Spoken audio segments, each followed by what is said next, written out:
Hello! There are all kinds of different adverbs, like time, like place, but those are cool and essential. The adverbs that I'm going to teach you to control are those that end in ly, like the ones multicoloured and beautiful below. When you're in primary school, teachers tell you to use lots of adverbs to give your writing a bit of pizzazz.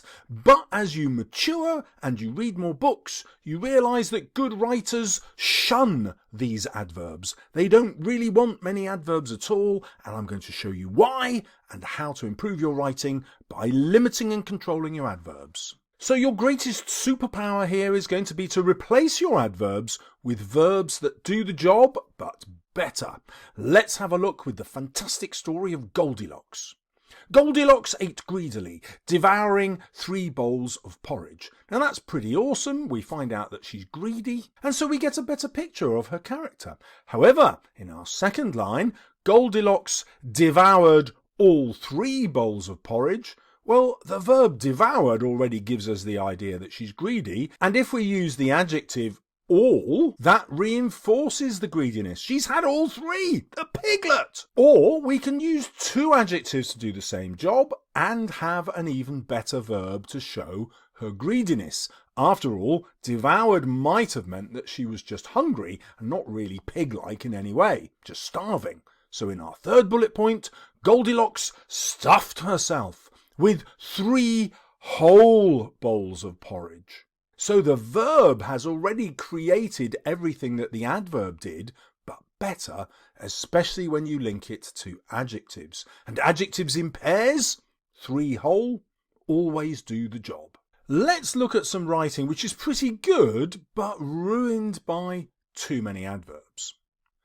I ran desperately for the train. I was late and worried anxiously that I would miss it. My heart beat furiously as I frantically ran through the passengers. They clumped stupidly on the platform. I pushed past rudely, even violently, determined to reach the platform before the screech of the wheels tragically rolled without me on board.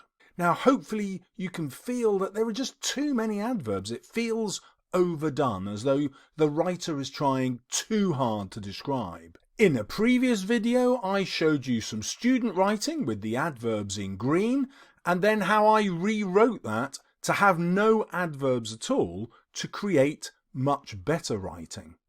I'll link that for you at the end, but here we're going to focus on how you can use adverbs to slow down time successfully. So the piece of writing I'm going to show you is from a story in which a Mal has suddenly come across an unexploded bomb while digging a pond in his garden. How long ago was World War II? Decades, thought a Mal, searching carefully for any memory about defusing bombs. In films, they always cut wires nervously, sweat dripping slowly onto their shaking fingers. The giant black metal shape he had uncovered unexpectedly digging the garden sat menacingly, but not quite silently. When he tapped it, oh so gently, Amal was sure he heard a steady tick. Now you can see those adverbs do a job of slowing down time, because slowing down time here is necessary. In this example, the adverbs also slowed down time, but that didn't work because the narrator was trying to speed up to get to the train. And so the adverbs were working against the mood of the writing. Whereas in this example, there is a total reason to slow time down. This is Amal trying to solve the problem of the bomb before it explodes! Now, another massive advantage of only using these adjectives to slow down time is that this is the beginning of a short story. But in an exam, you might be able to write 400 words like this, which take place only over a period of about 30 seconds. So this now would count as a description because it doesn't develop into a story. 30 seconds isn't a story, is it? But you can stretch out those 30 seconds with the power of adverbs to slow down time. Here is the 2019 paper to show you how you might use this technique in an actual exam. So we have 2 alternatives. 1, describe a marketplace as suggested by this picture, or write a story with the title abandoned. Well, imagine that I've decided no matter what the question, I'm going to write about the experience of being in the exam using lots of adverbs. I'm not suggesting you should do this, by the way, but just showing you a brilliant get out of jail free card no matter what the exam paper gives you.